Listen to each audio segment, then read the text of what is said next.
जयपुर शहर का एक पुराना इलाका, जहां पर त्रिलोक टावर के नाम से एक जर्जर और बहुत ही पुराना बिल्डिंग था।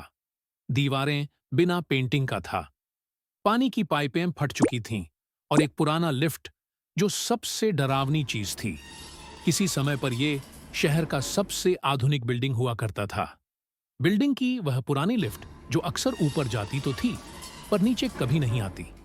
लोग मजाक मजाक में कहते थे, वो लिफ्ट का ऊपर वाले से सेटिंग है, वो नीचे आती ही नहीं। पर वहां सालों से रह रहे कुछ बड़े बुजुर्ग लोगों के चेहरे पर अजीब सी खामोशी और डर था।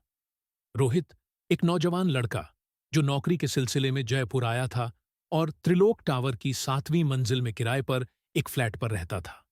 दिन सामान्य तरीके से गुजर रहे थे, लेकिन पुराने लिफ्ट की अजीब हरकतें रोहित का ध्यान खींचने लगीं। एक रात रोहित ऑफिस से देर से लौटकर देखा, लिफ्ट की बत्तियां 7वीं मंजिल पर जल रही थीं। उसने ग्राउंड फ्लोर में बटन दबाया, लेकिन लिफ्ट आया नहीं। वो सीढ़ियां चढ़कर ऊपर पहुंचा। जैसे ही उसने 7वीं मंजिल पर पहुंचा, लिफ्ट का दरवाजा अपने आप खुल गया, पर अंदर कोई नहीं था। रोहित को थोड़ा अजीब लगा, पर वो ज्यादा नहीं सोचा और अपना फ्लैट में चला गया। अगले दिन उसने चौकीदार बाबूलाल से पूछा, भाई, ये लिफ्ट नीचे क्यों नहीं आती? चौकीदार ने चुपचाप रोहित की ओर देखा और भारी लहजे में कहा, वो लिफ्ट अपनी मर्जी से चलती है साहब, जिसे बुलाना होता है उसे खुद बुला लेती है। रोहित हंसकर बोला, अच्छा, लिफ्ट भी अब भूतिया हो गई क्या? बाबूलाल ने खामोशी से नजरें फेर ली। अगली रात की हरकत ने तो रोहित की नींद ही उड़ा दी। रात के 3 बजे उसके दरवाजे पर किसी ने दस्तक दी। रोहित ने दरवाजा खोला। कोई नहीं था, लेकिन पुराने लिफ्ट का दरवाजा खुला था और अंदर अंधेरा था। वो कुछ देर दरवाजे पर खड़ा रहा, फिर अपनी कमरे में लौट आया। उसे लगा जैसे कोई उसके पीछे चल रहा है और हर साए में झांक रहा है। दिन बीतने के साथ साथ लिफ्ट का व्यवहार और भी अजीब होने लगा। कभी वो अपने आप चलती और फिर अपने आप रुक जाती। एक दिन रोहित ने सोचा कि इस रहस्य का पता लगाना ही होगा। उसी दिन देर रात वो बिल्डिंग के छत पर गया। छत पर पहुंचते ही उसकी नजर एक कमरे के दरवाजे पर पड़ी, जिस पर 10B लिखा था, जो बिल्डिंग पर था ही नहीं।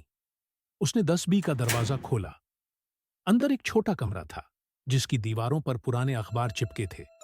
कोने में पड़ी कुर्सी पर धूल जमी थी और सामने एक शीशा था। रोहित जैसे ही शीशे में झांका, एक साया पीछे से गुजरा।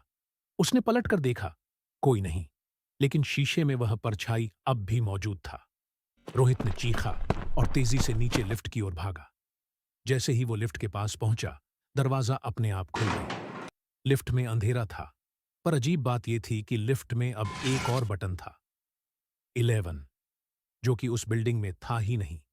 रोहित चौंका, मगर उसने 11 का बटन दबा दिया। लिफ्ट का दरवाजा बंद हुई और चल पड़ी, लेकिन ऊपर नहीं, नीचे। लिफ्ट चलती जा रही थी। जितनी मंजिलें थीं, सब खत्म हो गईं, मानो लिफ्ट किसी अज्ञात गहराई में जा रही थी। अचानक लिफ्ट रुक गई और दरवाजा खुला। रोहित ने देखा, उसका सामने एक अंधेरा गलियारा था, दीवारों पर खून के निशान और अंदर से आती चीखें। गली के दूसरे छोर पर एक और पुराना लिफ्ट था, जिसमें लिखा था, नो रिटर्न।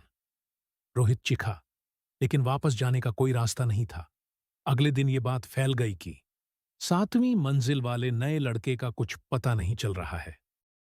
चौकीदार बाबूलाल ने भारी और डरे हुए लहजे में कहा, लिफ्ट ने उसे बुला लिया साहब, अब उसका कभी पता नहीं चलेगा।